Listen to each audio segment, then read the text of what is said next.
سامعین محترم، حاضرین ذی وقار، 30ویں پارے کی ایک سورت، سورۃ اللیل، واللیل اذا یغشا والنہار اذا تجلی، آگے چل کر اللہ رب العزت فرماتے ہیں فَأَمَّا مَنْ أَعْطَى وَاتَّقَى وَصَدَّقَ بِالْحُسْنَى فَسَنُيَسِّرُهُ لِلْيُسْرَى۔ یہاں اللہ نے 3 خوبیوں کا ذکر کیا، اور یہ 3 خوبیاں جس شخص کے اندر آ گئیں، گویا کہ یہ 3 خوبیاں تمام کمالات اور تمام خوبیوں کی جامع ہیں۔ پہلی خوبی فرمایا فَأَمَّا مَنْ أَعْطَى، جو بندہ ایسا بن گیا کہ اس کے اندر اعطا ہے، دینے والا، بانٹنے والا، تقسیم کرنے والا، کھلے دل سے اپنا مال اللہ کے بندوں کے حقوق ادا کرنے میں صرف کرتا ہے، جو اللہ نے اس کو دیا، نیکی اور بھلائی کے کاموں میں خرچ کرتا ہے، مخلوق خدا کی خدمت میں اللہ کے دیے ہوئے مال میں سے عطا کرتا ہے، دیتا ہے۔ یہ پہلی خوبی فَأَمَّا مَنْ أَعْطَى، جس نے دیا، بانٹا، تقسیم کیا۔ اور دوسری خوبی وَاتَّقَى، اس کے دل میں اللہ کا بھی ڈر ہے، معاشرے سے لے کر معیشت تک، مسجد سے لے کے کاروبار تک، خاندانی زندگی سے لے کر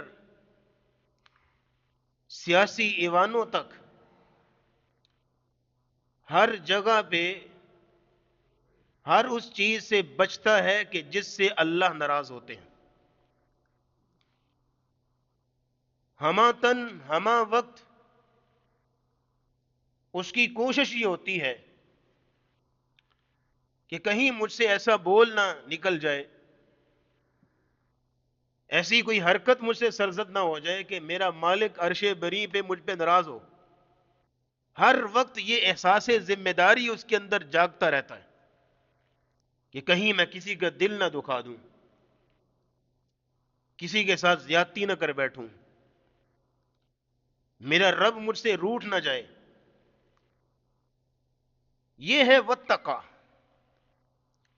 یہ احساس جس کے اندر پیدا ہو گیا، اپنے رب کی نافرمانی سے بچنے کا احساس۔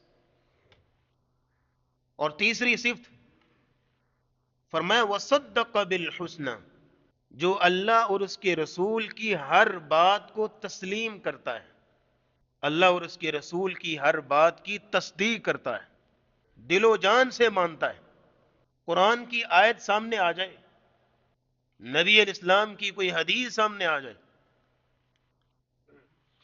تو اس کے دل میں یہ تردد نہیں آتا، اچھا اگر مان لوں گا تو فلاں چیز چھوڑنی پڑ جائے گی، اچھا اگر اس حدیث کو دیکھیں تو ہو سکتا ہے فلاں بندہ ناراض ہو جائے،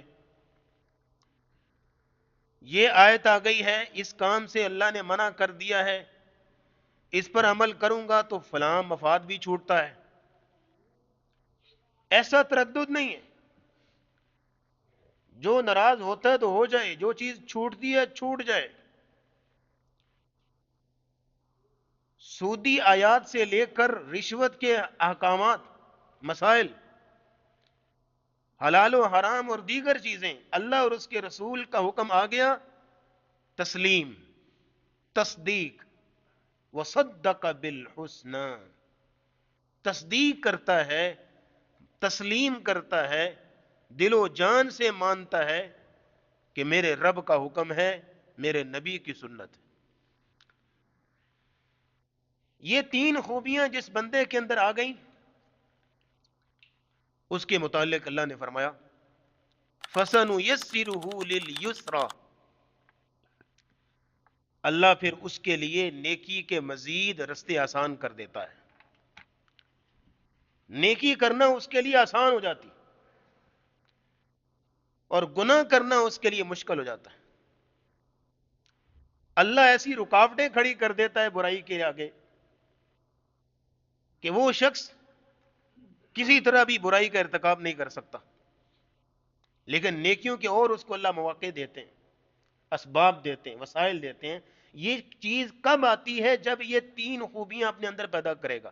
کسی حرام مال کو ہاتھ لگانے لگے گا تو اسے یوں فیل ہوگا جیسے آگ کے انگارے کو پکڑنے لگا ہوں، اندر سے آواز آئے گی۔